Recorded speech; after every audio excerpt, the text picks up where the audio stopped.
ಧರ್ಮಸ್ಥಳದಲ್ಲಿ ತಲೆಬುರುಡೆ ತಲಾಶ್ ಅಂತ್ಯವಾಗಿದೆ. 13ನೇ ಸ್ಪಾಟ್ನ ಉತ್ತರ ದಿಕ್ಕಿನಲ್ಲಿ ಇವತ್ತು 18 ಅಡಿ ಆಳಕ್ಕೆ ಕೊರೆದರೂ ಕೂಡ ಯಾವ ಕುರುಹು ಕೂಡ ಸಿಕ್ಕಿಲ್ಲ.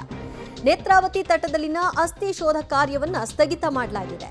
ಸ್ಪಾಟ್ 13ರಲ್ಲಿ ಉತ್ಖನನ ಕಾರ್ಯವನ್ನ ಸಂಪೂರ್ಣವಾಗಿ ಕ್ಲೋಸ್ ಕೂಡ ಮಾಡಿದ್ದಾರೆ. 18 ಅಡಿ ಆಳ ಅಗದರೂ ಕೂಡ ಅಸ್ಥಿ ಪಂಜರ ಸಿಕ್ಕಿಲ್ಲ. 32 ಅಡಿ ಉದ್ದ 8 ಅಡಿ ಅಗಲ ಆಗಿದ್ರೂ ಏನೂ ಪ್ರಯೋಜನಕ್ಕೆ ಬರಲಿಲ್ಲ. ಯಾವುದೇ ಕುರುಹು ಕೂಡ ಪತ್ತೆಯಾಗದ ಹಿನ್ನೆಲೆಯಲ್ಲಿ ಗುಂಡಿಗೆ ಮಣ್ಣು ಮುಚ್ಚುವ ಕೆಲಸವನ್ನ ಮತ್ತೆ ಸಿಬ್ಬಂದಿಗಳು ಮಾಡಿದ್ರು. 5 ಗಂಟೆಗಳ ಕಾಲ ಗುಂಡಿ ಅಗೆಯುವಂತಹ ಕೆಲಸವನ್ನ ಮಾಡಿದ್ರು ಕೂಡ ಅನಾಮಿಕ ದೂರುದಾರನ ಹೇಳಿಕೆಯ ಪ್ರಕಾರವಾಗಿ ಸಣ್ಣ ಕುರುಹು ಕೂಡ ಇಲ್ಲಿ ಸಿಗಲಿಲ್ಲ ಅನ್ನೋದು ಗಮನಿಸಬೇಕಾದಂತಹ ವಿಚಾರ. ನಿನ್ನೆ ಇಡೀ ದಿನ ಏನಾಯಿತು, ಸೇಮ್ ಇವತ್ತು ಕೂಡ ಅದೇ ರೀತಿಯ ಬೆಳವಣಿಗೆ ಅದೇ ಜಾಗದ ಪಕ್ಕದಲ್ಲಾಯಿತು.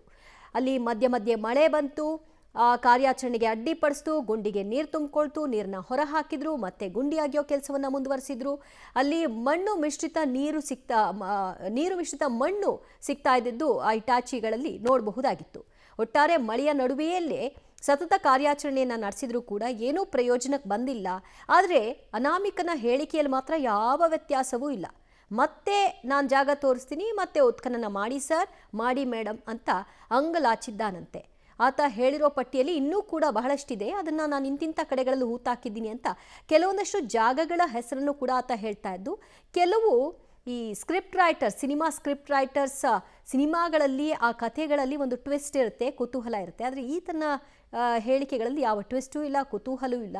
ಸಪ್ಪೆ ಅನ್ನೋ ರೀತಿಯಲ್ಲಿ ಆರಂಭದಿಂದ ಇಲ್ಲಿಯವರೆಗೂ ಕೂಡ ಕಾಣಿಸ್ತಾ ಇದೆ.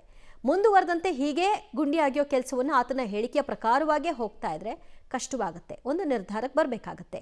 ಆ ನಿರ್ಧಾರ ಇಂದೇ ಆಗುತ್ತಾ, ಇಲ್ಲಿಗೆ ಈ ತಲಾಶ್ ಕಾರ್ಯ ಮುಕ್ತಾಯವಾಗುತ್ತಾ, ಕಾದು ನೋಡಬೇಕು.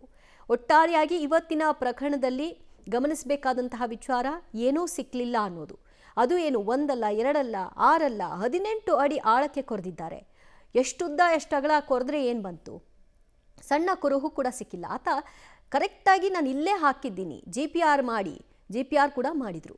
ಅದಾದ ನಂತರದಲ್ಲಿ ಇಲ್ಲ ಗುಂಡೆ ಕೊರಿಬೇಕು, ಸರಿ ಆಯ್ತು ಅದೂ ಆಗಲಿ ಅಂತ ಮಾಡಾಯ್ತು. ಅಷ್ಟು ದೊಡ್ಡ ಜಾಗದಲ್ಲಿ ಕೊರೆದ್ರೂ ಕೂಡ ಏನೂ ಸಿಗಲಿಲ್ಲ ಅಂತಂದರೆ ಈಗ ಯಾರಿಗಾದರೂ ಅನಿಸ್ತಿತ್ತು 6 ಅಡಿ 5 ಅಡಿ ಎಲ್ಲೋ ಆಚೆ ಈಚೆ ಆಗಿ ಎಲ್ಲೋ ಸಿಗದೆ ಹೋಗಿರಬಹುದು ಅಂತ.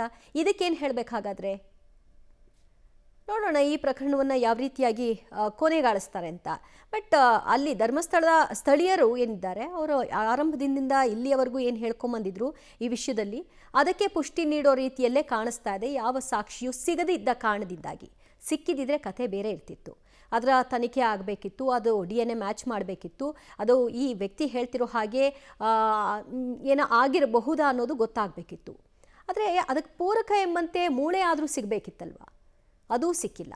ಇದರ ನಡುವೆ ಆತ ಬುರುಡೆ ತಂದಿದ್ದು ಎಲ್ಲಿಂದ, ಏನು ಕತೆ, ಅದೆಲ್ಲದರ ವಿಚಾರಣೆಯನ್ನು ಕೂಡ ಮಾಡಿದ್ದಾರೆ, ಮಾಹಿತಿಗಳನ್ನು ಕೂಡ ಸಂಗ್ರಹ ಮಾಡಿದ್ದಾರೆ, ಮಹಜರು ಕೂಡ ಮಾಡಿದ್ದಾರೆ ಅಂತ ತಿಳಿದು ಬರ್ತಾ ಇದೆ. ಹಲವು ಸಾಕ್ಷಿಗಳು ನಾನು ನೋಡಿದ್ದೀನಿ, ಆತ ಹೂತಾಕಿದ್ದನ್ನು, ನಾನು ಆತನ ಹೇಳಿಕೆಗಳಿಗೆ ಪುಷ್ಟಿ ಕೊಡೋ ಹಾಗೆ ಒಂದಷ್ಟು ಜಾಗ ತೋರಿಸ್ತೀನಿ ಅಂತ ಈಗ ಬಂದಿದ್ದಾರೆ. ಎಲ್ಲರ ಹೇಳಿಕೆಗಳನ್ನ ಏನು ದಾಖಲು ಮಾಡ್ಕೊಂಡಿಲ್ಲ, ನಾವು ಕರೆದಾಗ ಬನ್ನಿ ಅಂತ ಹೇಳಿ ಕಳಿಸಿದ್ದಾರೆ. ಮತ್ತಷ್ಟು ಅಪ್ಡೇಟ್ಸ್ ಪಡೆಯೋಣ ನಮ್ಮ ಪ್ರತಿನಿಧಿ ಸುಖಪಾಲ್ ಪೊಳಲಿಂದ. ಸುಖಪಾಲ್, ಇವತ್ತಿನ ಇಡೀ ಬೆಳವಣಿಗೆಗಳನ್ನು ಗಮನಿಸಿ ಮತ್ತು ಈ 14 ದಿನಗಳ ಕಾರ್ಯಾಚರಣೆಯನ್ನು ಗಮನಿಸಿದಾಗ ಇದು ಇಲ್ಲಿಗೆ ಅಂತ್ಯವಾಗುತ್ತೆ ಅಂತ ಕಾಣಿಸ್ತಾ ಇದೆಯಾ, ಅಥವಾ ಇದು ಒಂದು ಸಣ್ಣ ಬ್ರೇಕ್ ಅಷ್ಟೇ, ಮತ್ತೆ ಕಾರ್ಯಾಚರಣೆ ಮುಂದುವರಿಬಹುದು ಅನ್ನುವಂತಹ ಲಕ್ಷಣಗಳು ಕಾಣಿಸ್ತಾ ಇದೆಯಾ? ಅಲ್ಲಿನ ಗ್ರೌಂಡ್ ರಿಪೋರ್ಟನ್ನು ನೀವು ಗಮನಿಸಿದಾಗ ಏನು ಬೆಳವಣಿಗೆಗಳಾಗ್ತಾ ಇದೆ? ದಿವ್ಯಜ್ಯೋತಿ, ಇವತ್ತು ಆ 13ನೇ ಪಾಯಿಂಟ್ನ ಇನ್ನೊಂದು ಭಾಗ ಏನಿತ್ತು ಆ ಭಾಗವನ್ನು ಉತ್ಖನನ ಮಾಡುವಂಥ ಕೆಲಸವನ್ನು ಇವತ್ತು SIT ಅಧಿಕಾರಿಗಳು ಮಾಡಿದ್ದಾರೆ. ಬಹಳಷ್ಟು ನಿನ್ನೆ ರೀತಿಯಲ್ಲೇ ಆಳವಾಗಿ ಸುಮಾರು 18 ಅಡಿ ಆಳಕ್ಕೆ ಹೋಗಿದ್ದಾರೆ, ಜೊತೆಗೆ 8 ಅಡಿ ಅಗಲಕ್ಕೆ ಹೋಗಿದ್ದಾರೆ. ಜೊತೆಗೆ ಇವತ್ತು ಬಹಳಷ್ಟು ಹೆಚ್ಚಿನ ಪ್ರಮಾಣದಲ್ಲಿ ಅಂದರೆ ಒಂದು 32 ಅಡಿಯಷ್ಟು ಉದ್ದಕ್ಕೂ ಹೋಗಿ ಇವತ್ತು ಗುಂಡಿ ತೆಗೆಯುವಂಥ ಕೆಲಸವನ್ನು ಮಾಡಿದ್ದಾರೆ. ಆದರೆ ಯಾವುದೇ ರೀತಿಯಾದಂಥ ಪ್ರಯೋಜನ ಆಗಿಲ್ಲ. ಅದರ ಜೊತೆಗೆ 1ರಿಂದ 16ರವರೆಗೆ ಸುಮಾರು ಒಂದು 20ಕ್ಕೂ ಅಧಿಕ ಗುಂಡಿ ತೆಗೆಯುವಂಥ ಕೆಲಸವನ್ನು SIT ಅಧಿಕಾರಿಗಳು ಮಾಡಿದ್ರು. ಯಾವುದೇ ರೀತಿಯಾದಂಥ ಪ್ರಯೋಜನ ಆಗಿಲ್ಲ. ಹೀಗಾಗಿ SIT ಅಧಿಕಾರಿಗಳು ಒಂದು ನಿರ್ಧಾರಕ್ಕೆ ಬಂದಿದ್ದಾರೆ. ಇವತ್ತು ಏನಾದರೂ ಸಂಜೆ ವೇಳೆಗೆ ಕಳೆಬರಗಳು ಪತ್ತೆ ಆದರೆ ಮಾತ್ರ ಈ ಉತ್ಖನನ ಪ್ರಕ್ರಿಯೆಯನ್ನು ಮುಂದುವರಿಸಬೇಕು ಅನ್ನುವಂಥದ್ದು. ಸದ್ಯದ ಮಟ್ಟಿಗೆ ಆತ ಗುರುತಿಸಿರುವಂಥ ಯಾವುದೇ ಪಾಯಿಂಟ್ಗಳಿಲ್ಲ. 16 ಪಾಯಿಂಟ್ಗಳನ್ನೇ ಗುರುತಿಸಿದ್ದಾನೆ ದೂರುದಾರ. ಆ ಎಲ್ಲ 16 ಪಾಯಿಂಟ್ಗಳ ಇವತ್ತು ಉತ್ಖನನ ಕಾರ್ಯ ಇವತ್ತಿಗೆ ಮುಗ್ದಿರುವಂಥದ್ದು. ಹಾಗಾಗಿ ಮುಂದೆ ಆತನಿಗೆ ಯಾವುದೇ ಪಾಯಿಂಟನ್ನು ಗುರುತು ಮಾಡಲಿಕ್ಕೆ ಯಾವುದೇ ರೀತಿಯಾದಂಥ ಆಸ್ಪದವನ್ನು ಕೊಡೋದಿಲ್ಲ ಅನ್ನುವಂಥ ನಿರ್ಧಾರಕ್ಕೆ SIT ಅಧಿಕಾರಿಗಳು ಬಂದಿದ್ದಾರೆ. ಈ ಹಿನ್ನೆಲೆಯಲ್ಲಿ ಈಗ ಮುಂದೆ ಯಾವ ರೀತಿಯಾಗಿ ಈ ಉತ್ಖನನ ಪ್ರಕ್ರಿಯೆಗಳಿಗೆ ಆತ ಒತ್ತಾಯ ಮಾಡ್ತಾನೆ. ಈಗಾಗಲೇ ಆತ ಹೇಳಿರುವಂಥದ್ದು, ನಾನು 30 ಕಡೆಗಳಲ್ಲಿ ಗುರುತು ಮಾಡ್ತೇನೆ ಅನ್ನುವಂಥದ್ದು. ಅದರಲ್ಲಿ 16 ಪಾಯಿಂಟ್ಗಳನ್ನು ಆತ ತೋರಿಸಿದ್ದಾನೆ.